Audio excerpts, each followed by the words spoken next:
back at it again. What an episode I got for you today. I got a bunch of closures. I got that boy from Cab.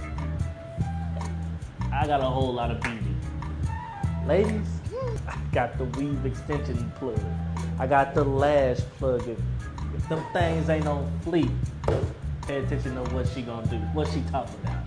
Today gonna be a good day. We gonna talk a lot, we gonna laugh a lot. And I just want you to know, if you was ugly before this episode, you're gonna be ugly afterwards. Gonna be proud you ugly. I gotta get to my desk, man. Y'all stay tuned. It's about time. Oh snap, we got them closure girls on the show. We got them closures. Ray, you back too? We're not gonna be here. We got them dackets. Here we go. That dacket. What's going on? The queen of closures. How you doing? Miss Lash herself. Yes, blessed and highly We got favored. Miss Plus over there. Yes, it's Looking me. like she looking. Ooh, that leave out. No, Ray. Not the leave out. He Cam. doing it today. You that He's guy. really taking it there. He's Campus trying. activity board. I want to start with you. Me? Autumn. Yes. The lash business. Yes. It's booming. It is. I didn't know lashes was in this much demand. It is. If you I want thought- smooth, you're rough. Okay. What made you want to do that? Well, first of all, I'm not the first person to have a lash business. I know that. But it was senior year in high school. I found myself being broke, first of all.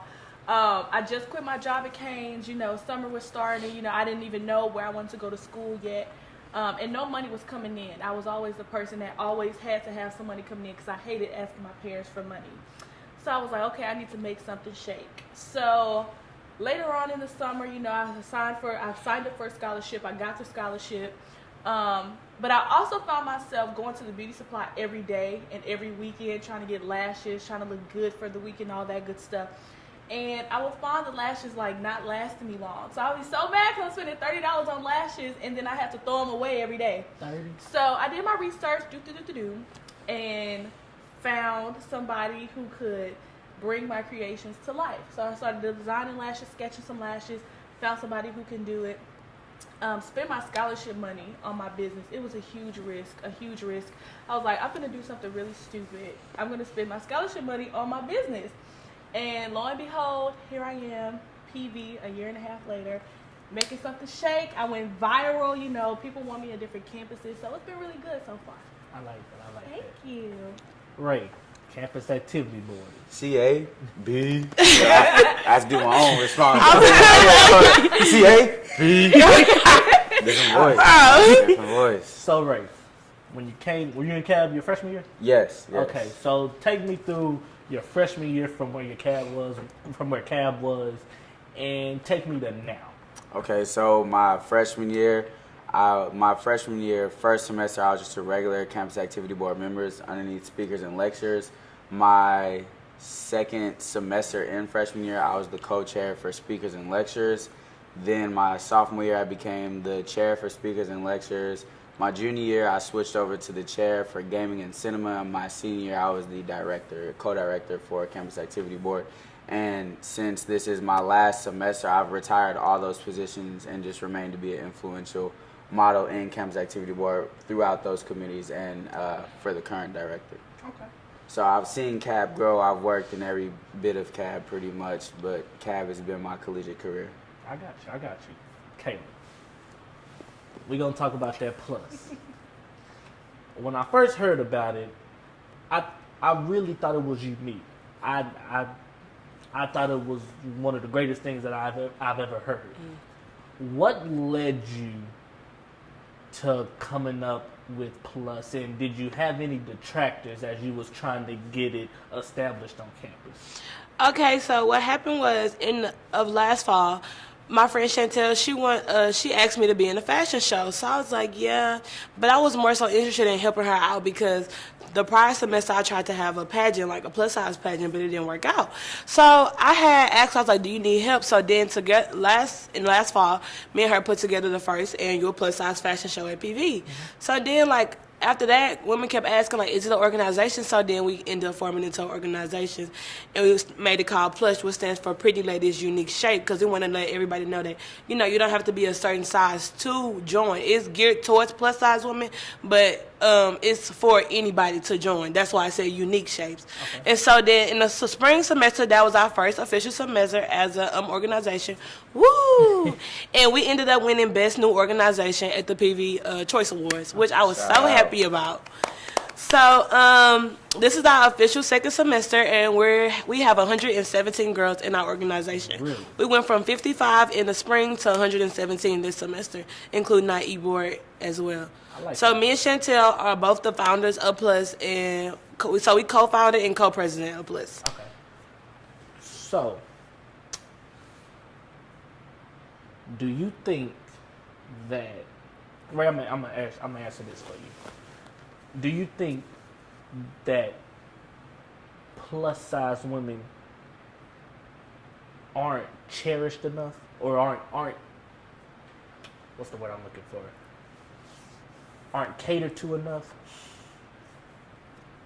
I'm going to have to say yes, because the world we live in is really geared toward this false ideal of beauty that is skinny, is petite, is white, is straight hair, it's, you know, curvy, and that's not our reality, especially not here at Prairie View. So if that's what we're being fed by the media on a daily basis, that this is what beauty is, then the things that cater to the media, the things that are revolving around media, are going to be catered towards that image. And being that image isn't, was the acronym for Plus? Pretty Ladies Unique Shape. The unique shape. Being that the media isn't catering to the unique shape, you're not going to find aspects on campus that are all about the unique shape until, of course, you got Plus coming up and doing this thing, you know? Hello. So absolutely. Kayla, do you think for Pretty Ladies Unique Shape, and I'm just saying plus women in general, do you think that if we looked at out, do you think that with her in the lash business and, you know, being, she's did up a little bit right now, let's not say she doesn't feel pretty when she's not, but do you think that plus women or just unique shape women, and you think they need to be did up to be found attractive? Do you think that there isn't enough confidence there without the makeup for them to feel attractive? See, our whole motto is to help women who don't feel comfortable in their body to get comfortable in their body. Because to be able to wear makeup, you have to be able to say, oh, I can look good without makeup. And it's all about self-love. You have to love yourself before you decide to love somebody else or love other people. So that's why when I wake up in the morning, I consider myself beautiful, as well as when I do my makeup. Like, I tell people every day, like, I get dressed for myself. I look good for myself, not for nobody else, but for myself. And so that's what I try to teach the girls in my organization. Like, they be like, you look so good, blah, blah, blah. I'm like, when you look good, you feel good. So you get up every day catering to yourself, saying you look good, you look good, and look good for yourself, not because you want other people to see you look good, but because, you know, look good. Like, I look good today, you know, stuff like that. So as far as self-love and self-worth, it starts from you loving yourself and then growing into doing makeup and hair and all that kind of stuff, because some people let that stuff make them. Like, they feel like they have to have weave to look beautiful. They feel like they have to have makeup. And that's when you have to break the steps down. Like, dang, like, some people feel like they look ugly without makeup. And you can't be like that, because that just make you feel down about yourself, depressed. Like, you know, what if there wasn't no lashes or no makeup or no weave? Then you would have no choice but to love yourself. I like that. Okay, I'm going to ask you two this. And Kayla, I'm going to end it off with you. Do you think that we have to lose the plus size and just call them women? Because do you think that puts them in a box? Because we don't say petite women. We just say. But when we talk about women of a unique shape, we have to put that plus or that big boned or that thick in there to describe them. Do you think that we need to get rid of that and just see them for what they are, and that's beautiful women? Either one of you can answer, but I'm gonna end it off. Both of you can answer, and I'm gonna end it off with Kayla. You want to go first, Ray? Yeah. So to take the plus away from it and just say they're beautiful as women is a definite yes. I mean, I think we ought to just look at every woman for who she is as self-beautiful, or rather like, beauty is in the eye of the beholder. Mm-hmm. So if I see thick is, something that's real skinny, but that's my perception of thick, and I'd say, oh, my girlfriend thick as can be, and the next man like, boy, you fly? What? Where? She need to eat, like, she need to do something, like, she not thick at all. Yeah. She's a stick. And I'm like, but chill out. That's my thick right there, Right. Because that's how I see her. So I really completely disregard and omit the stereotypes placed on women, like, oh, she's big boned, she's plus, she's petite, she's small, she's skinny, and I just say she's beautiful. If that's what she is to me, then that's what she is to me. So I do think we need to take away that box that we put women in, whether that be skinny, big, plus, ugly, or cute, and just say, if I see her as beautiful, then that's what I see her as. Just to piggyback off what Ray said, I totally agree with what he has to say. Like you have your different perceptions of women. Mm-hmm. Like he said, oh, his girlfriend may be thick to him, but somebody else is like, girl, you need a plate? You hungry? Like, got my house. So I feel like all women who, don't love themselves, mm-hmm. or all women who want to be put in this certain category, it shouldn't be that way. It should be, we're all women, we're all beautiful because we say we're beautiful, not going off what the media says is beautiful, or going off what everybody else says is beautiful, but believing within ourselves that we're beautiful. I call myself thick all the time, but I really need a few plates. I need to, gather a few pounds, I got you. As long as I feel comfortable within myself, I'm whatever I say I am. Mm-hmm. And it's not about what he says or she says or what Twitter says or what Facebook says. If I love me, if my man love me, if my mama love me, then it's just that. It doesn't matter. My problem is when people approach me or any plus size woman and say, oh, you're so pretty for a big girl, or you can dress for a big girl. And that just goes to people saying, oh, you're pretty for a dark-skinned girl, or you're pretty for a light-skinned girl. It's just like you putting a stereotype, kind of like you labeling me, and I don't consider myself labeled anything. Like, I'm a plus size woman, don't get me wrong, but at the end of the day, I'm Kayla. I'm Kayla. Yeah. I'm not Kayla the plus size girl. Like, I'm just Kayla. Mm-hmm. So I just have a problem with people saying, oh yeah, you look good for a plus size girl, or you could dress for a plus size girl, because that's insulting. Like, because that's basically saying, I feel like that's basically saying, oh, like, most plus size girls can't dress, so you could dress for a plus size girl. Or going back to brown skin, dark skin women, oh, you a pretty black girl, and I'm just like, that's an insult, because like, so you saying that most black girls are ugly, and most dark-skinned girls are ugly. Mm-hmm. So I feel like that's an insult. And, like, even, like, around when it's getting cold, like, most men consider plus-size women a fetish. Like, oh, you see the little post on Instagram, get you a plus-size girl, it's getting cold. I guess, like, you want to say we warm. Yeah. But that's an insult as well, Like, it's cuffing season, or it's big girl season. Like, I'm always in season. I never go out of season. Right. Don't never get that twisted. That's why when you year round, and that's just like, even like being in a relationship with somebody, you got to be in a relationship who's with, like, somebody let's say I'm dating with somebody, they got to be able to accept me for being a plus size woman. Like, that's, you'd be able to show me off. Like, I'm not about to be a secret to anybody. Like, I'm not about to be, I can't post you on social media. Why you can't post me? Yeah. Mm-hmm. I understand keeping stuff private, but I need you to show me off. Yeah. Just like I'm gonna show you off, because you're gonna get this. I'm gonna show myself off, and I'm gonna show you off because I'm proud to have you. So I feel like you need to be proud to have me as your woman. Yeah. That's right. I like that. Yes.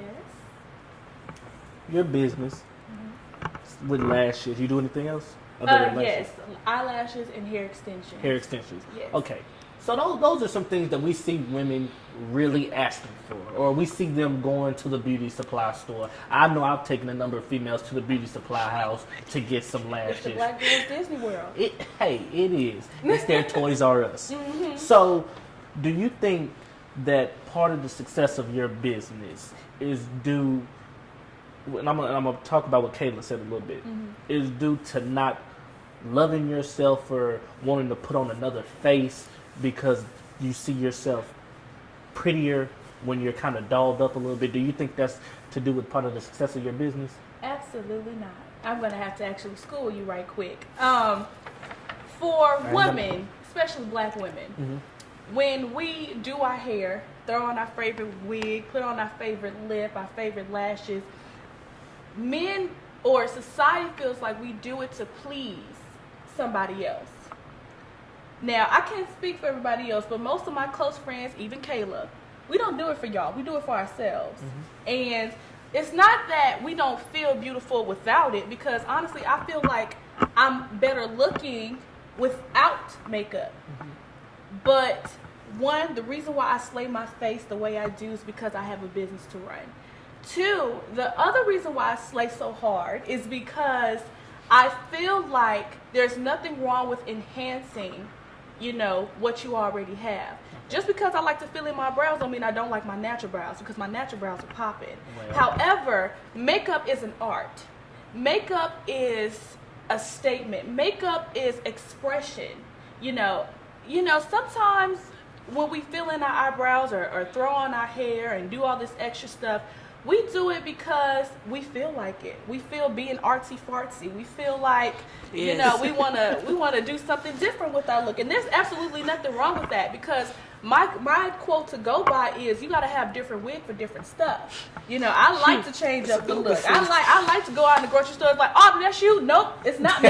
You know, I like to switch it up. And there's absolutely nothing wrong with that. Even my boyfriend would tell you, you know, babe, you look better with your natural hair. You look better with, you know, just your bare face. And I appreciate you if you didn't do that. But the thing is, it's not about pleasing somebody else. It's about pleasing myself. I got you. So that's the reason why I slay so hard, and that's the reason why I do what I do. Ooh. So watch it. Well, right.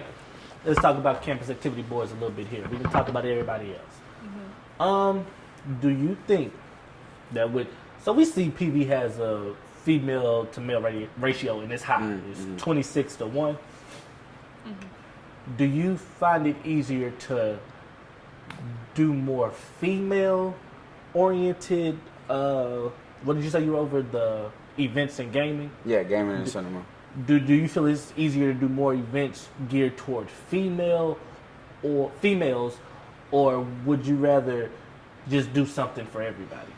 See, so with Campus Activity Board, it's not really an event that's geared towards particular sexes, but I can say that when we do Battle of the Sexes, it's harder to gauge the influence and the power and the talking amongst men and women, because we are outnumbered. So Battle of the Sexes is one of our biggest events, and we bring up some of the most contradicting topics. We bring up things that are tough for some people to talk about, relationships, issues, and, you know, beauty, and the perspective of the men, the perspective of the guys. And there are a lot of men who know what they want to say. They don't know how to necessarily articulate that. And the girls come with the clapbacks. So it's like, oh yeah, but it's natural beauty and this. You're like, oh, but I got what I was trying to say was, and then they end up putting their foots in their mouths, and it's like 27 dudes trying to explain how we like this natural hair, but we don't understand why natural hair doesn't mean that you don't love your natural beauty. But they end up putting their foots in their mouth. So by the 25th dude, if the 26th dude don't get it right, the girls win Battle of the Sexes every year. And it's just like, well, we're going to keep on putting this on, and we're just going to call it, you know, Battle of the Women beating up the men. So, yeah, I wouldn't necessarily say it's easier or harder to throw events catered to women, but we see the outcome for the sexes being a lot heavier on the women's side for most of our events. Ladies and gentlemen, I really appreciate you being here. Is there anything that you want to say to the audience about maybe starting your own organization, or just about beauty in general, or just about loving yourself? Is there anything that you want to tell the people at home? Kayla? I just want to say that self-love is the best love. You know, when you love yourself, you know, you feel good. So just allow somebody to love you the way you love yourself at the end of the day. You know, be you. And I'll talk a little bit about loving someone else. If you're in a relationship out there and you don't love yourself, it's going to take a wear and tear on your relationship because of how you view yourself it's beautiful. So my girlfriend, dark skin chocolate, Mia, I love her to death. But that's because I love black. And even though I'm not dark skinned, the ideal of dark skin is beautiful to me. So I want my kids to embody it. I want my wife to embody that because I just love black, and she feels that love through how I love myself, and it wears off in how I love her in our relationship. So loving yourself completely will wear off on everything in your life. Just to piggyback off what these two lovely individuals said, loving yourself is the key to a happy life. If you don't love yourself, you can expect other people to love the way you want to be loved. It first starts with you, and it starts within from your heart. It sounds cliche, but it's the truth. So, also, if you ain't smooth, you're rough. Because I got all That business. Have to slide that in there real quick. I love it. I love it. Ladies and gentlemen, this episode was filled with closures, melanin, and love. I love it. the closures. When we come back, I'm going to give my closing arguments. I said arguments. I'm going to give my closing remarks. It's about time.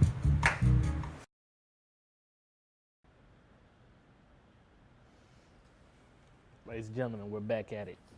These are my closing statements. Today's episode was real enlightening. And I just want to say, if you don't think you're pretty, if you don't think you're beautiful, if you think you don't have it, let all that go. There's a lot in you that's untapped. You just got to find it.